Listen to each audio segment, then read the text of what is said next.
নমস্কার। চিরঞ্জীব ভালোবাসা সামান্য স্পর্শ বাংলা ভাষার উচ্চারণে এই বছরের ৭১তম এবং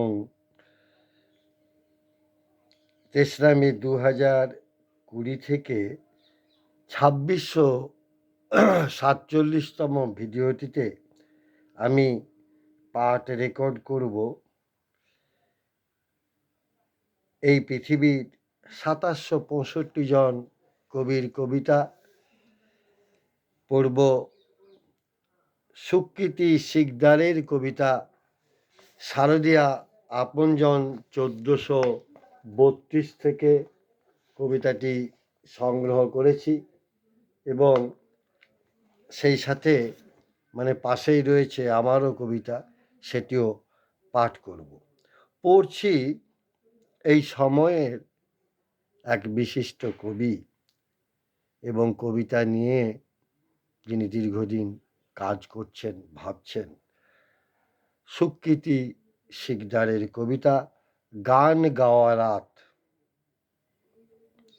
এতদিন মনে হতো অতিথি সম্বল, এখন ভাবলে ভয় হয়।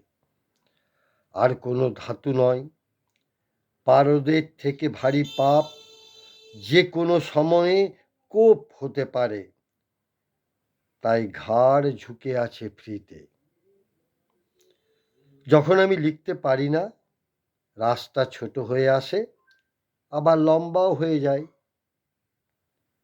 বাড়ি খায় পায়ের জঙ্গল। তখন আমাকে ছাড়া বাদ বাকি সব ভালো মনে হয় জিভে। মনে হয় দু আঙুলে টেনে চেটে খায় অন্ধকার জোন।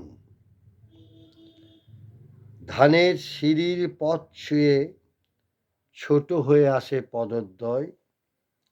গ্রামের ভিতর কুপি জলা বাড়ি ছুঁয়ে গান গায় হরিমতি সেন। কবিতা পড়লাম কবি সুকৃতি শিকদারের। কবিকে শ্রদ্ধা, শুভেচ্ছা ও ভালোবাসা। কবির জয় হোক, কবিতার জয় হোক। পড়ছি আমার একটি কবিতা, মুরগি, আকাশ ও নক্ষত্র। মুরগি, আকাশ ও নক্ষত্র। দৌড় শুরুর আগেই পুরস্কার কোমরদলা। নিয়মের ফাল্গুন বণিক গিটারে তুলল লঘু সঙ্গীতের যা খুশি। অতীত, অস্তিত্ব, ইতিহাস সব এক গ্লাসে, ফাঁসির ফাঁদে। এরপর খাদ্য হয়ে চলে যায় সোজা শপিং মলে। নগ্নদের বৃদ্ধিতে নাজেহাল বেটারা তুল্য কমিশন দাবি। পকেট বুদ্ধিজীবী। গানে হলুদ চাষ।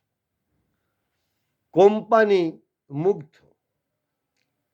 ইহার না ওহার, কাহার মুরগি সেরা, এই প্রশ্নের হাওয়া দোলা দেয় কাশ্মীর থেকে কন্যাকুমারী।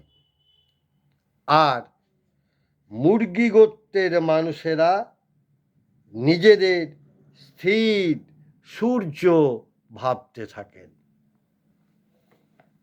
কবিতার পাঠক ও শ্রোতাদের আমার শ্রদ্ধা, শুভেচ্ছা ও ভালোবাসা। জয় হোক।